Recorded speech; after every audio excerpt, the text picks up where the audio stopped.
This video introduces the concept of molarity. It's a particular type of concentration that chemists often use because, hey, we like moles, and there's moles in molarity. So there are other types of concentrations that we use as well, involving mass-mass percents, volume-volume percents, mass-volume percents. There's a different video on that topic if you're looking for those types of concentrations. In order to understand this video, the supporting topics and knowledge that you should have would be a good understanding of moles, how to convert them, what to do with molar masses, and a very solid understanding of unit conversions, because we'll be using molarity as a unit conversion. So, speaking of that unit conversion, molarity, which is denoted by a capital M, that's its unit, is equal to moles of solute over liters of solution. Remember, solute is the small part of a solution, and solution is the entirety of it. But hey, it's a unit conversion in disguise.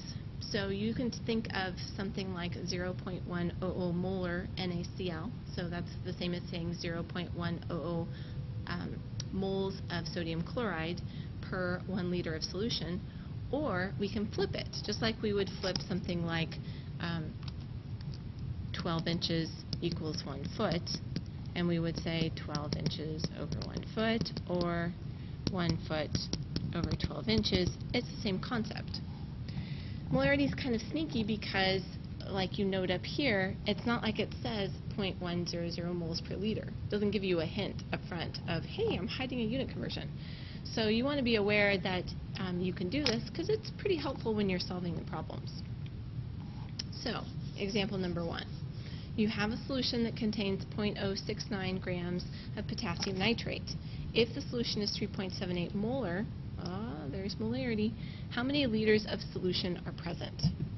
So when we look at this problem, we see that we're starting with grams of potassium nitrate, and we're given molarity of potassium nitrate, and we want liters of solution. Now, sometimes students don't know where to start on this problem because you're given two numbers, and which number you do start with. The general sort of rule to follow is stick with the simple unit. Molarity is sneaky because it's hiding that compound unit of moles per liter, whereas grams is just grams. So if we're looking at two choices here, don't start with molarity because it can be somewhat confusing in terms of how to solve the problem. So I'm going to start with my 0.69 grams of potassium nitrate, which is KNO3. And I'm noting that that 3.78 molar is the same as 3.78 moles of KNO3 over 1 liter of solution. And that hopefully is making us go, I'm going to need to use that because I asked for liters of solution. So that thing there on the bottom is something I'm going to want. I'm keeping in mind I can flip this back and forth as needed. And I'm thinking about the fact that I'm starting with grams of potassium nitrate. If I want to get to liters of solution, it looks like I'm going to have to get to moles. And to get to moles, we need to go through the molar mass. The molar mass of potassium nitrate is 101.11 grams KNO3 per 1 mole of KNO3. So now I'm in moles because my grams cancel out. And I'm ready to use the molarity. So 3.78 moles of KNO3 are equal to 1 liter of solution. My moles of potassium nitrate cancel, and I'm left with liters of solution, which is what I wanted. When we put all these numbers into our calculator, we'll get 1.8 times 10 to the negative 4th liters. Now notice I only have two significant figures in my answer. When I go back and look at the numbers that I was given, I have to check the grams and I have to check the molarity, and the grams only had 2 sig figs. Another type of question that you might be asked is for you to actually calculate the molarity. In this problem, I'm given 10 milligrams of sodium chloride in 10 milliliters of solution. So we know that molarity is equal to moles of solute divided by liters of solution.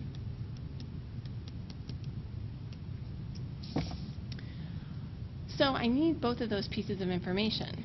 The 10 milligrams is going to help me get to moles, and the 10 milliliters is going to help me get to liters. So I'm going to start with my moles first. I have 10.0 milligrams of NaCl. If I want to go to moles, I know eventually I'm going to use the molar mass. I need to get out of milligrams. There's 1,000 milligrams in 1 gram. And then the molar mass of NaCl is 58.44 grams of NaCl in 1 mole of NaCl. That will give me 1.711 times 10 to the negative 4th moles NaCl. I want molarity, and so I can plug this number, this 1.711 times 10 to the negative 4th, in for moles, and I'm running out of room. I have to write over something. So, oh, maybe I'll just erase. Hey, that's a good idea. We'll erase. Get all rid of all this, so I can do it again. Nice. Okay. So molarity will equal my moles of solute, 1.711, times 10 to the negative 4th moles, divided by my liters of solution. Well, I have 10 milliliters here, which I just need to divide by 1,000 to get to liters, and that will become 0.010 liters. So I plug in 0.010 liters, and then my answer will be 0.0171 molar.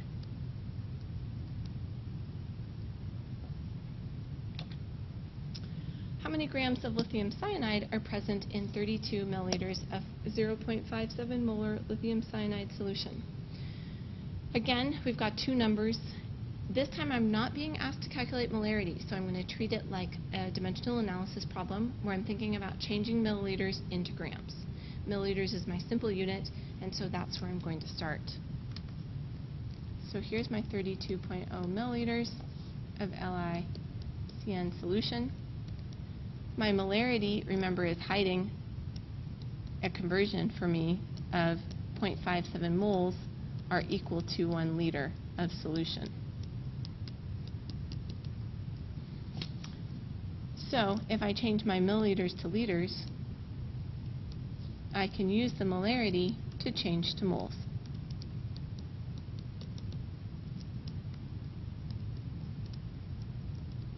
And this is lithium cyanide.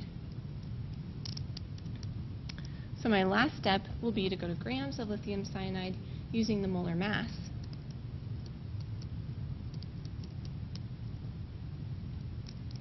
.96 grams.